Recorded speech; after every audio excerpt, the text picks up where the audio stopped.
All right, what is up, Aspire leaders? I'm so excited to be back this week with you. Thank you so much for joining us either on YouTube or on the podcast platforms. I have an amazing guest, and she's a magnificent leader, wife, mother, principal, public speaker, and author. I'm so excited for this conversation. Dr. Edoho-Eket, thank you so much for being with me, and we're going to dive into a bunch of topics today, which is including mentorship. We're going to talk about the work-life balance and, of course, building lasting, stable relationships with our students and our parents. And I'm so excited. But before we do that, I need to mention it's the holiday season, and we all know what that means. It's going to be New Year's. And with New Year's comes New Year's resolutions. And Rachel, I know you're shaking your head. I know you probably have lots of goals for the new year, and a lot of the popular goals obviously is exercise and being healthy, sustaining our balance, right? So that we're going to be talking about later. But for myself, I've already started to turn a new page with that. And if you caught this last week, I started to talk about Magic Mind. And it's this little drink that I've been experimenting with and absolutely loving. As administrators, we are always constantly looking to build our energy throughout the day. And for myself, I was not having healthy habits. So I would skip lunch. I would consider coffee or a soda or an energy drink my breakfast. And what I found out was I was tanking. I was losing my energy all the time. Have you experienced something similar, Rachel? Yes, definitely. I'm working on making sure I eat lunch during the day. So important. So important. So as many folks know, coffee is my love. I share that on social media. I've even had sponsors of the podcast with coffee companies, but I didn't lose that. But at the same time, I've been using the Magic Mind to get me my energy for that afternoon, because it is all natural. It has, just a very small amount of caffeine. And so if I have too much caffeine, I start getting jittery and sometimes even having restless legs at night. And so I did not like that feeling. So I pair it with my coffee in the morning, and it's been such a phenomenal thing for me to keep my energy throughout the day. So I want to make sure that, for those who want quality ingredients in their body, they utilize the world's best supplies, and it's a sustainable energy boost. So if you go to magicmind.com/aspire, you're going to get 20% off your order. There's a coupon code that will be in the show notes and on joshtaper.com, aspire20. So wanted to make sure that everyone is starting off the new year the right way with Magic Mind. And with that, Rachel, I want to get to your journey, your story, and all the amazing things that you're doing. So thank you so much for joining Aspire to Lead. Thank you so much for having me, Josh. I really appreciate this opportunity. Oh my goodness, you have been a godsend. I was on the road to Arizona, and I had to reschedule. You were so gracious with your time, and then I learned something. You were actually a runner. Yes, I was. I was a Division I track athlete at Temple University. I ran hurdles, so I was so excited to hear that your children were in track and field as well. It's the best. It is the best. I never did it. I did soccer growing up. Me too. A lot of running. Beautiful. There was a lot of running involved, but it wasn't the same as what my children are experiencing. And so I just wanted to say thank you publicly for being so flexible. And with that, will you just share with my listeners about your education and leadership journey? Yes, absolutely. Thank you again. So my name is Rachel Edoho-Eket, and I have been in education for 18 years, all in public education. And I started my career as a kindergarten teacher. And I've just loved everything about kindergarten. I adore young kids. I'm early childhood certified. And so I really love watching the process of children learning and growing up. And my career has taken some twists and turns, as most leaders. All of us have different leadership journeys, but my journey definitely involves kindergarten, first and second grade as a classroom teacher, and then becoming a mentor teacher. And then I took time off and became a stay-at-home mom in the middle of my career, as I had my twins. And so at that point, I thought, I'll just, be at home for a little bit of time, and ended up getting a call to come back in the middle of the year to take over a classroom. And I had an opportunity to open a school I've opened 2 schools actually, but the second time I opened as an instructional team leader, and that really gave me the opportunity to really learn about leadership. I had a wonderful mentor in my previous principal, and she was the one who really put a plug in my ear. And she said, Rachel, I could see you running a school building one day. Is that something that you would be interested in doing? And at the time, I had no interest in doing it. I really loved kindergarten. I really loved having a classroom. I loved having my families close to me. But over time, I realized the positive impact that I could have on the school level was exponential. And so I really wanted to broaden my experience and my influence. So I went back to school to get my admin certification and was promoted to assistant principal that next summer. So I've been now an administrator for 9 years. I've been at my current school the whole time. So I was assistant principal serving for 4 years, and then now in my 5th year serving as principal. And I just love my school community, love my staff. I'm truly blessed to be in a wonderful, wonderful school. Oh, I love it so much. And so I want to talk about that process of going from, teacher all the way to principal. Obviously, Yeah. Aspire to Lead has really been a charge for folks to, Mhm. get to that next level. And so, I know for you within your journey, you speak about this all the time, is, that the mentorship component. And so I just would love Yes. for you to share, your experience with mentorship and why you feel so passionate about this specifically. Yes, I am very passionate about mentorship because I know I would not be sitting in this seat in the principal's chair today had it not been for the influence of so many amazing mentors in my life. When I think about mentoring, I think first as a young child, I had an amazing principal, a second grade, Mr. Slacum. And I was the type of child I knew I always wanted to be a teacher. But I watched him as a principal and I just loved him. I loved everything that he was doing. He knew all the children's names. He knew me. I felt that he knew me. I felt that he cared about me. And even at the time, I wasn't thinking about the principalship, but I definitely knew my future was in education.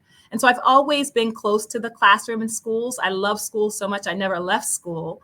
And mentoring has just been so incredible for me because every time I went to a new school and had a new experience, I had an opportunity to get a different set of eyes on me. And I got to learn what works really well. I had so many different administrators with so many different styles. We all know each principal is so unique. Each assistant principal is really unique. So I really enjoyed the process of learning from all of my wonderful administrators.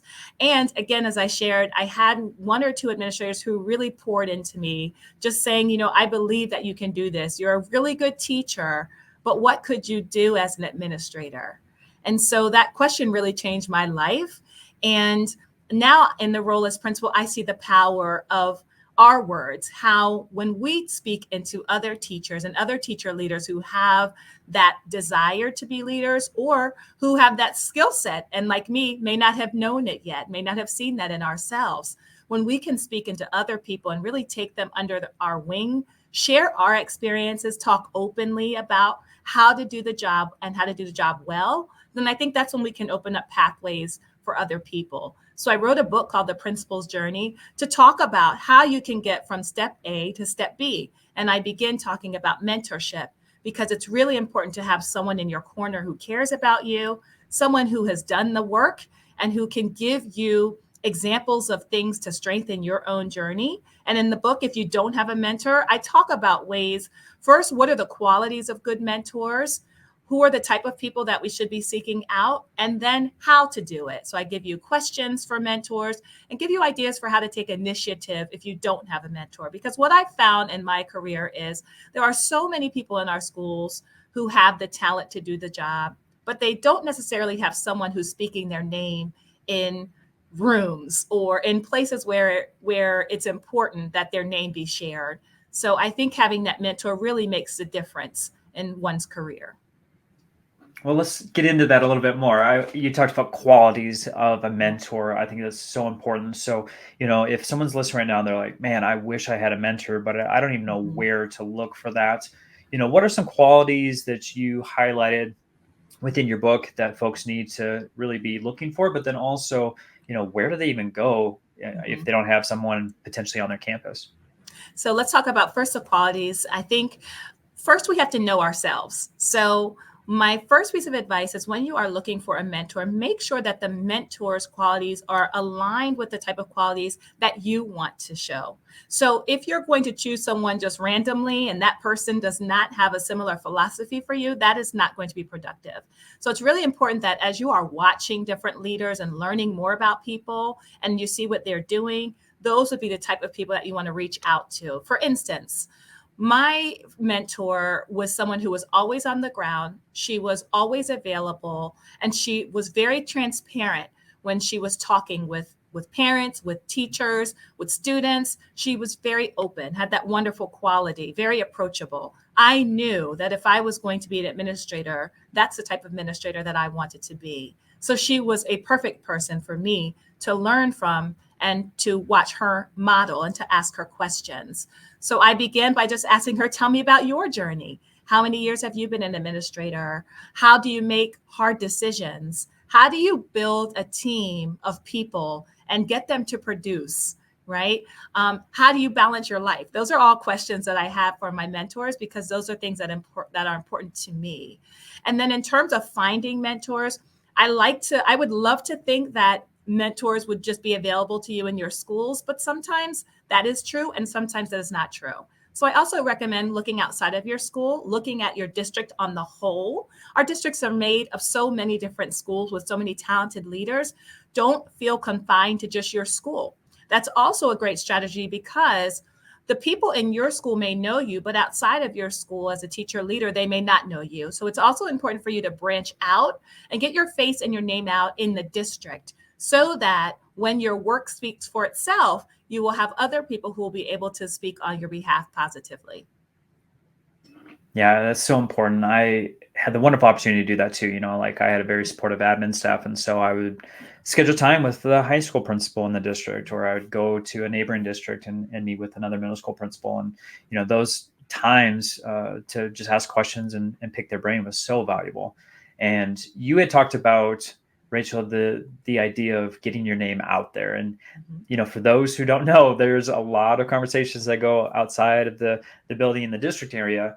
And so, like, what were some things that you did to kind of get your name out there beyond just your campus? Because it's one thing to do things on the campus level and, make an impact there, and your admin obviously know that that's occurring. But sometimes the broader scope of things, those folks don't know what's going on. So can you just give some advice in regards to that area of why it's so important to get your name out there?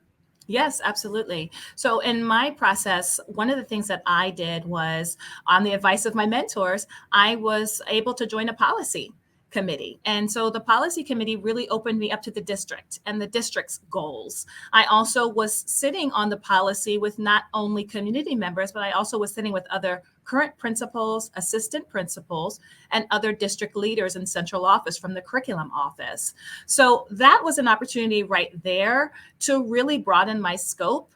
And one thing that I always say, and I say it in my book, everything is an interview. So when I'm sitting on those panels and I'm working with people, I'm bringing my best self. That's what you want to do. You want to bring the best version of yourself. You want to be professional at all times. You want to be engaged. You want to ask excellent questions, and you want to not overspeak, but you want to speak when you have something of value to contribute, and you listen the rest of the time.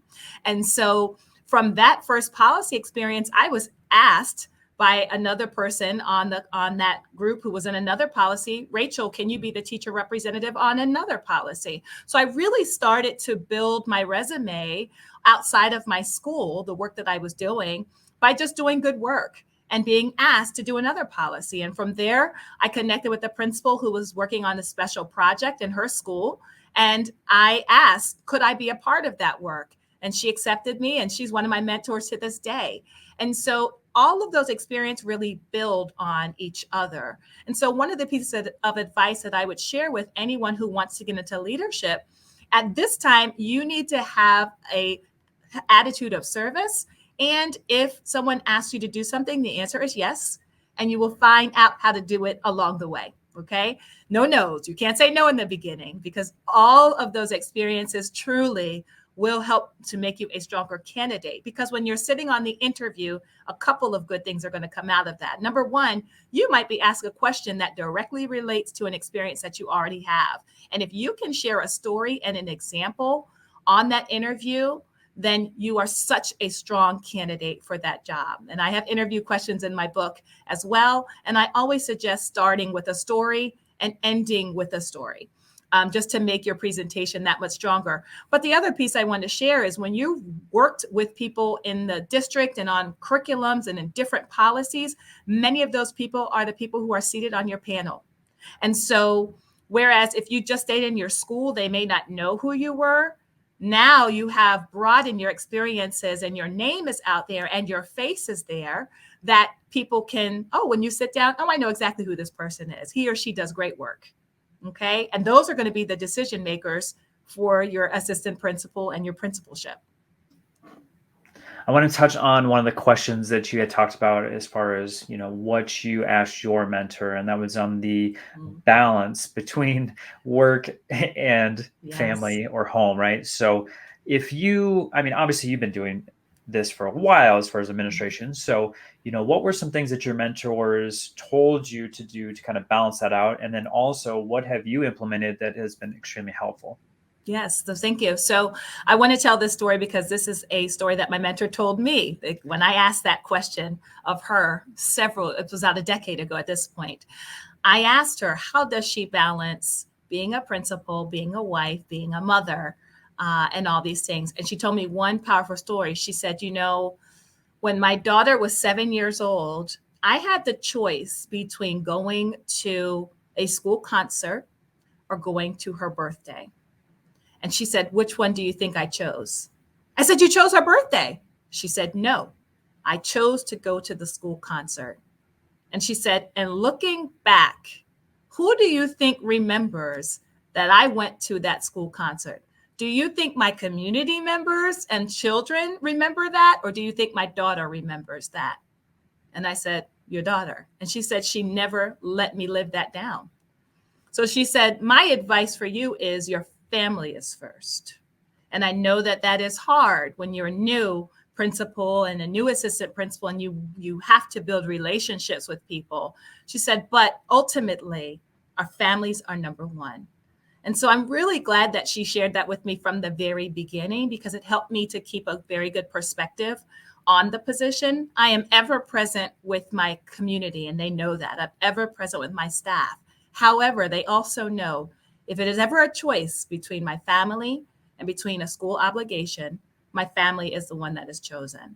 And that's just a value from the very beginning. That is a boundary that I've put into place. And boundaries are so critically important to me in this work and to administrators because I've been on the other side without boundaries. So when I was first promoted to principal, it was COVID-19. And when you talk about a trial by fire, a new principal in a new pandemic, in a whole new system of education during that time in 2020, it was very, very challenging. And I had no work-life balance. I was in front of my computer, what felt like 24/7. That's what it felt like. I would think of something in my head and there was no infrastructure for it at that time. I was text messaging my technology teacher, can you please make this now? It was 11 o'clock at night. And she was responding to me.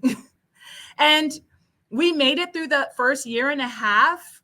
And I came back to my staff and I said, I really am thankful and appreciative for all of our efforts to get our community in one piece through that time. I said, but we can't continue doing that. I can't. I didn't see my children at that time, didn't see my husband. I was totally connected to this computer. And I said, I want to do it differently with your permission. And we talked about it. And it really became a negotiation. But ultimately, what we determined was if it was after 4 o'clock off of the time where the contract ends, they would not hear from me. I would be auto scheduling my emails moving forward. And I want the same respect that if it is after hours and not an emergency, then please wait till the morning. Now, everyone has my cell phone number and I have all of theirs. Truly, if there's an emergency, I will call and we will pick up and we will handle it. But That alone has changed my life and my staff members' lives, because now there is no guilt around, oh goodness, we have to respond to an email at 7 p.m. We just don't do that anymore. And it really has improved the culture in our building. I love that you've established these cultural norms Mm-hmm. that are boundaries for everyone, right? You're not only embodying by them, but you also have that as a campus expectation. And I think that's so healthy for everyone because, I mean, if you're an administrator or if you're a position in leadership, you know how easy it is to Mm-hmm. be unbalanced and to lose some focus on things that are extremely important, especially when it comes to your family. So I'm so happy that you shared not only that beautiful story, although it's probably hard for that little girl, but it was a Yeah. life lesson that was learned through that, to understand, okay, that we can't move forward in the same situation. So, Right. and then of course sharing that wisdom with you, who you are now sharing it with the listeners. So I love that so much. You had touched on something that I think is really important. I would love to expand on it, which was building relationships with students and how important that is, but then also Yeah. with their parents. That story that you shared, the principal went to that event and of course was probably seen by everybody, and Yeah. they were greeting them, and that's important. So I want to know, as a building principal, what are you doing to build effective and lasting relationships with your stakeholders, with the students and the parents? Yeah, so that's my favorite part of the job. And it's one that I really value, because when you are a principal and when you're an administrator, it's not the same as having a classroom of 30 kids. You don't know children as intimately as you did and their families when you were in the classroom. However, now you're scaled out times 10. I have almost 980 families and students in my building. And so it's a lot of families to get to know. So I really try to start as simple as possible. And that is first learning the names of all of the people that I serve, learning the names of my students, learning the names of my families and my staff as quickly as I can. So my first year as an assistant principal, one strategy that I did that was simple, I asked for the yearbook. I said, may I please have the yearbook this summer? And I studied the faces and the names. That way, when my staff came in, they only had me to learn, but I had to learn all of them. So it saved me a lot of time to know their names as soon as they walked in. Hello, Miss Schaefer. Hello, Mr. Smith. I knew everybody's name. And so automatically, when you know people's names, that establishes, one, I respect you enough to learn your name and to remember it. And two, there's a familiarity there. So again, as an administrator, everyone is learning just your name, but you have that responsibility, we do, of learning more names. And so my students know I'm not perfect with this, but if I forget their name, I just ask them, tell me your name again, please. I promise I'll learn it. And I keep repeating it over and over again. Now we have this running joke. Tell me my sister's name. What's my middle name? What's my brother's name? I'm like, okay. So I'm now expanding to extended family members at this point to learn their names too as well. But that's really important, in a simple way to build relationships. Another one is being outside during arrival and dismissal. You all know weather, rain, shine, heat, hail. It's really important to be outside and be a presence, because families want to see you. They may not all interact with you in an intimate way, but it is important that you know their child's name and that they know you are an active presence. Because if you're always in your office, I think people are going to make some assumptions. They know that the school is running well, but during the times when things get challenging and tricky and you have to massage some conversations and there are some nuances there, you are much better off if your community and your students and staff feel like they know you and that they can trust you. That makes a huge difference if they feel that they can trust what you're saying, and trust comes from that. And again, that knowledge of, I know who my principal is. I know who Dr. Edoho-Eket is. I've seen her a lot. She knows my kids. She hugs my kids every 5 minutes. So I definitely know who she is. So those are just two simple ways to build relationships. But again, over time, when the conversations get more challenging, you're going to need more time to build that rapport and to repair relationships. Oftentimes, I've been here almost a decade. There have been some really tough situations that have occurred in our community, and we've gone through them, I know, because of the transparency and the trust that we've built over time. And that's not overnight. That takes time. Oh my goodness, yes. Yeah. Thankfully, you had that time where you've hopefully got some rapport Yeah. already established so that they know who you are, what you're about.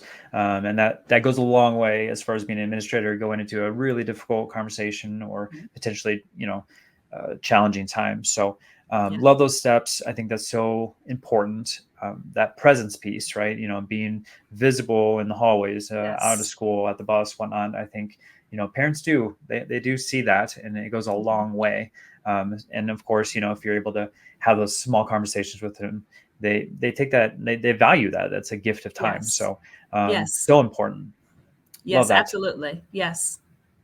All right, Rachel, let's talk about your book. You touched on it a little bit, but I want to expand a little bit. So, obviously you had this idea in mind, but you Yeah. know books are a really big project, as a lot of people have talked about on this podcast before. So what was your charge behind the book? Why did you feel like, oh, I got to get this out into the world and help potential leaders or established leaders?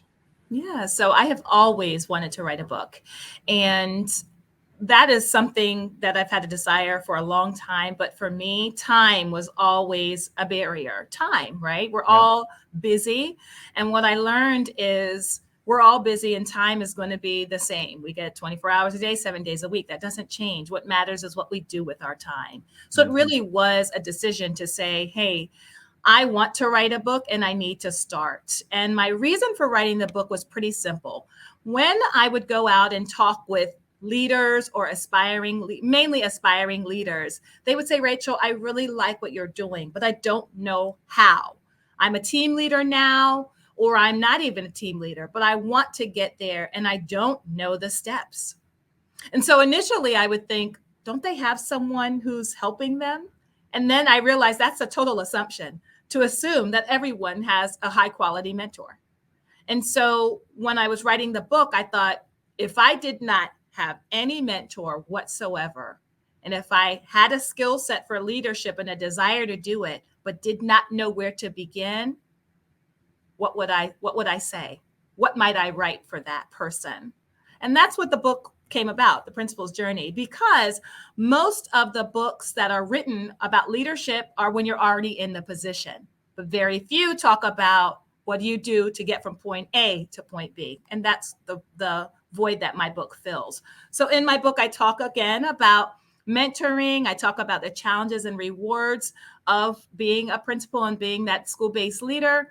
But I also talk about how do you navigate hard conversations. I talk about how do you get ready for your interview? What are sample interview questions? How do you write a strong cover letter? What credentials and certifications do you need? I also talk about how to set a positive culture when you do get into the position. I talk about some mnemonics and some strategies for learning names.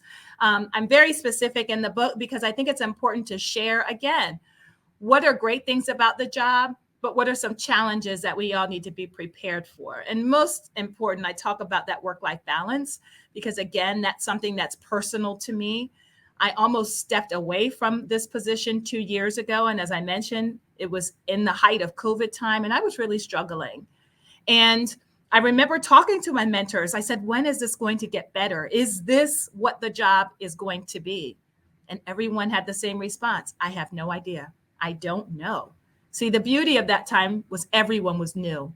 My most veteran mentor became new, just like I did. We all became new principals. We all began to share knowledge together. We all were contributing to each other's development during that time. And that was the beauty when I look back and I reflect on that. And so I think the book serves so many different voids for people, but particularly for those aspiring leaders who need to know a step-by-step process that they can follow to help them meet success. So that's why I'm really excited about the book. And it's been received very well so far. It hit number 3 on Amazon in education leadership. And I'm so proud of that. I'm still hearing from people saying that, I had a promotion and I appreciated this part of the book that helped me do that. So I'm very grateful, very grateful.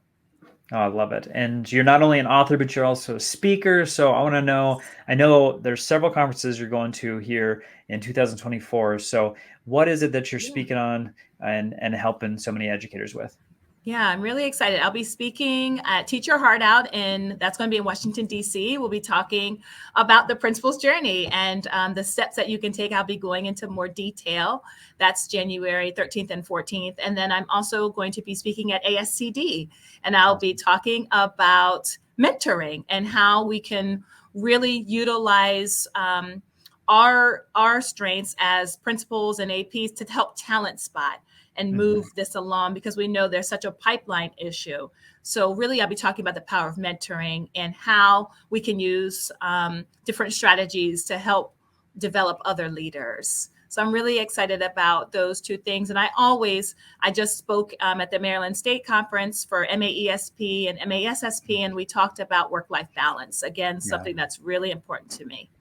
Wonderful. So let's give some actionable items, right? So we've been hearing all of your amazing wisdom through this conversation, and I don't want them to stop there. So if there's something our listeners can do tomorrow or next week to enhance their leadership journey, what would you advise them to do? So I am someone who started my career at Burger King. That was my first job. And one of the things that I loved about Burger King was it was service with a smile. That was one of the first things that we learned. Anyone who's ever worked in the service industry or fast food knows that. And so service is such a huge part of being a leader. Just being that servant leader is something that's important. So my advice is, if anyone wants to lead, I would ask, how can I help you? How can I serve? What is something that you need help with that I can add value to? Just by asking that question, how can I help you? We all need help. And if you do a great job, of course, you're going to get more work, but you'll also be building experiences so that when it is time for you to get your letter of recommendation, there's so many experiences that that person can write on your behalf. So leadership is about service. So I would say continue to learn and grow as a leader. Asking how you can help and add value to people is an excellent first step. All right. So how can our folks connect with you? Because I know after they hear this, they're going to want to connect with you somehow on social media or go to your website. So where can they find all of your wonderful content? Yeah, thank you so much. So I would love to stay connected with all the listeners. So I'm on Instagram at The Principal's Journey, and I'm also on Twitter at Rachel Edoho-Eket, and I'm on YouTube at Rachel Edoho-Eket, because there's not that many Rachel Edoho-Eket. So if you see one, it's probably me. So I love having a unique name. But I also have a bio site, The Principal's Journey, and that has all my other sites. LinkedIn is still my name. So I'm just really excited to connect with you and hear the wonderful leadership work that's going on. I love learning from other leaders. So I'm really excited to connect. Awesome. Well, obviously, you can go to joshstamper.com. You'll be able to find all of Rachel's links. You'll find her book on there. Make sure you pick that up, especially if you're an aspiring leader. We all need a guide to know how to get from point A to point B. And Rachel does such an excellent job. So make sure you head over there, click on all those links, make sure you're connecting. And then, as always, these videos are now on YouTube. So you can go to @JoshuaStamper. That's my channel. And then also it'll be on the Teach Better page too. So either one of those places you can check out this interview. And then, of course, on joshstamper.com, you can find the link for Magic Mind. And again, if you go to magicmind.com/aspire and put in that code ASPIRE20, you'll get 20% off your order and get a healthier little bit, get a little bit healthier. You need that boost. Yes. Yeah, you got to get that boost, energy boost, and a little bit of health for the year 2024. I cannot believe that it's almost the end of the year. That's crazy. Yes. Oh my goodness. All right, Rachel, it has been such an honor to get to know you, to connect, and to learn from you. Thank you so much for being on Aspire to Lead.